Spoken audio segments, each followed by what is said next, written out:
Howdy, and welcome to another Madcap music review. I'm Mad Capsules, and today we're taking a look at the new death metal album from Cattle Decapitation, titled Death Atlas. This one was released on, and Death Atlas is the band's 7th studio album. Cattle Decapitation, the band's been around since 1996, and started out as a vegetarian death metal band, of all things. You did hear that right. Their primary objective was to protest animal cruelty, but over time, as band members came and went, not everyone in their line now remained a vegetarian, but the message has remained somewhat the same. People are bad, earth, plants, animals, good. So why did I decide to review this particular album?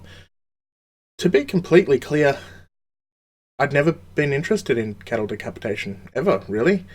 I always had an eye on extreme metal, of course, but even then I thought Cannibal Corpse and Cattle Decapitation were extremes that I probably didn't care that much to look into. However, the marketing lead-up for this particular album has actually been pretty extensive, and I decided to watch a video in which Travis Ryan, the lead singer, travelled around a city, I don't know where it was, in the US, asking random strangers for their opinion on an upcoming track. From the snippets I heard on this promo, I realised that Cattle Decapitation probably weren't what I had thought they were. I started to look into them in greater detail, and here I am, reviewing their new album, which is, I should add, also the first Cattle Decapitation I've ever heard.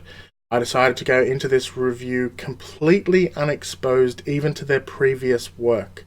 So please keep that in mind. This review is entirely from the perspective of someone that had never heard their sound before. So if you're a big Cattle Decapitation fan, or you start scratching that neckbeard, ready to tell me that something I've said is wrong about the band, or they've been doing something all along, or whatever, just hold up, because this is my first time listening to the band, and I think you'll be pleased if you listen all the way through to the end. Anyway, so let's crack on in, shall we? First thing I will say is this: now that I've heard a Cattle Decapitation album, I am ready to hear more. I was not aware of their sound, and I certainly wasn't aware of the varying vocal styles that Travis Ryan employs throughout the album. While this is most certainly death metal, it's very much unlike any other death metal album that I've heard before. In fact, it almost feels like a cross between, say, death metal and, power metal, or a traditional heavy metal. I know that's far off the mark, but I don't know, I kind of get that feel from it, and it's kind of intriguing. Anyway, Death Atlas contains 14 tracks and comes in at just under 55 minutes. However, 3 of those tracks are kind of filler. Basically, they're samples played out over atmospheric music, and they're intended to help the listener understand what the band is trying to portray via the album, but they aren't long tracks. They go for about a minute each in general. And I don't find they really interrupted the flow of the album in any way. And the effects that are used on the samples even kind of spice them up. So I generally just listened to them. I never skipped them. And those songs aside, what can I say about the rest of the tracks on the album? Okay, let's go through them all one by one, because I think there's something to be said about all of them. The first track, which is called The Geocide, starts out suitably brutally for a death metal album, and although this track is an enjoyable listen overall, I didn't find it left much of an impression after what is now about 10 listens. The next track, though, which is titled Be Still Our Bleeding Hearts, is the first track that really has its own identity. In fact, this is the song that has the first real use of multiple singing styles, implementing, what am I going to call them? The burpy death growl, I guess. The almost clean robot demon voice that he has, which is strange. And the golem-like shriek. I don't know how else to refer to these voices, but to me they fit. And when you listen, I think those descriptions should make sense. What I did notice, though, is that these styles of singing are often used to structure the songs, with chorus or chorus-like sections often sung in a cleaner style, and I quite like this. Have a listen to a bit of a snippet for an example.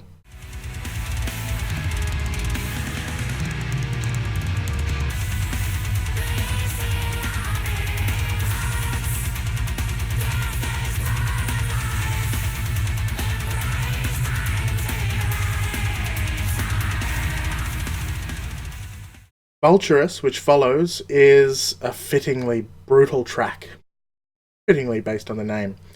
Well structured, but similar to the Geocide, it didn't have too much of a lasting effect on me. Worse than that, though, the burp growl at one stage devolves sharply into this.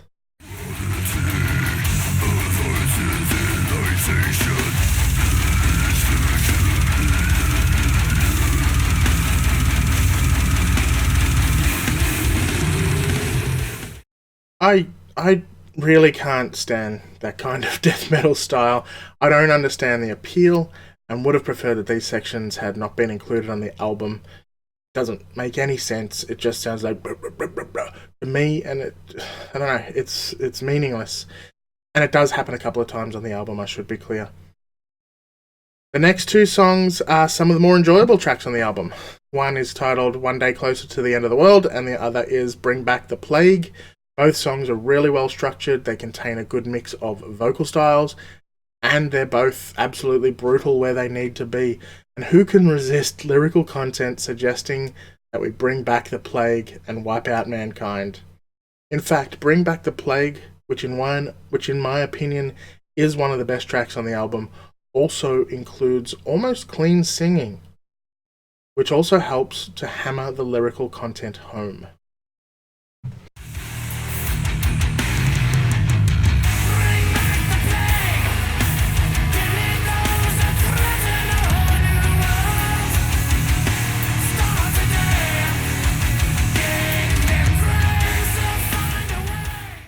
The next two tracks, Absolute Destitute and Finish Them, were initially my favourite tracks on the album.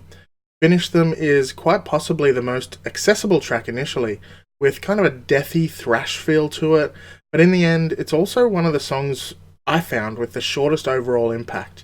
And now that I've listened to the whole album many times now, it probably remains my least favourite track on the album. Go figure. Absolute Destitute, on the other hand, has a real experimental vibe to it. It almost feels like an Anal Nathrak track. I love that band, and that explains my initial interest. However, the more I listened to the album, the more that the other tracks started to shine. And this brings us to the last four tracks on the album, all of which are blinders in my opinion. With All Disrespect, the name of the song, it has a really catchy hook, and not only in the riffs but also in the chorus. The next song, Time's Cruel Curtain, slows things down a little, but then takes the listener on a roller coaster of ups and downs and fasts and slows, and almost feels like a death metal ballad, if there can be such a song, before it cracks on back into full death metal mode. It's a really good track. The Unerasable Past then does the unexpected, and mixes samples with death metal. It starts to take form as kind of a protest song on its own. It took a while for this track to grow on me, but once it did, I found it really impactful. The last track though, which is the album's namesake, Death Atlas, it could almost be representative of the album as a whole. It meanders through different styles, speeds and emotions, as it leads the listener through an epic adventure, all the while lamenting that we deserve everything that's coming, and also that debts have to be paid. It makes a strong point, and even better than that, it's just an amazing track overall.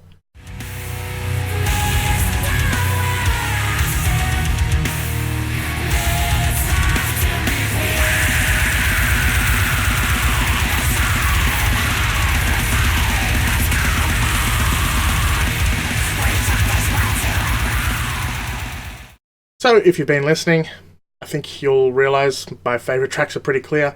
Be Still Our Bleeding Hearts, Bring Back the Plague, Time's Cruel Curtain, and Death Atlas. These are listed probably not only in the actual order they appear on the album, but also in the order of how much I like them. But really, regardless of that, I'm as surprised as anyone else when I say this. I'd almost go as far as saying there's not really a bad track on the album. It took me a while to get to this point though. I enjoyed my first couple of listens, but I began to feel like it might be a slog to review. But the more I listened, the more I came to appreciate the composition. These songs are really clever, well written, catchy, and good. Is it album of the year material? Perhaps, and I think it will be for some people. But there really was a lot of good death metal this year, so that's a tricky one.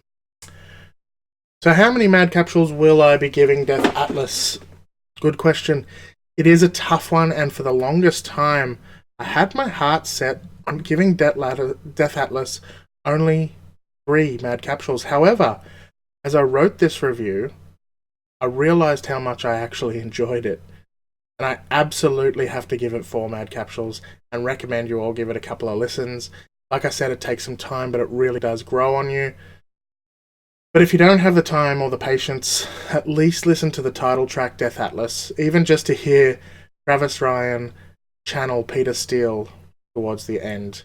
R.I.P. Peter Steele. So that's it for another review. The year is ending on a soft note, I think, so I'll probably work on some best-ofs, as I listen to a lot of really good extreme metal this year, so keep an eye out for them in the coming weeks. If you liked my review, click like. If you want to see more, hit subscribe. If you think someone else might like it, feel free to share. And if you want more Mad Capsules, consider following me on Facebook or Twitter. Just search for Mad Capsules. Catch you next time.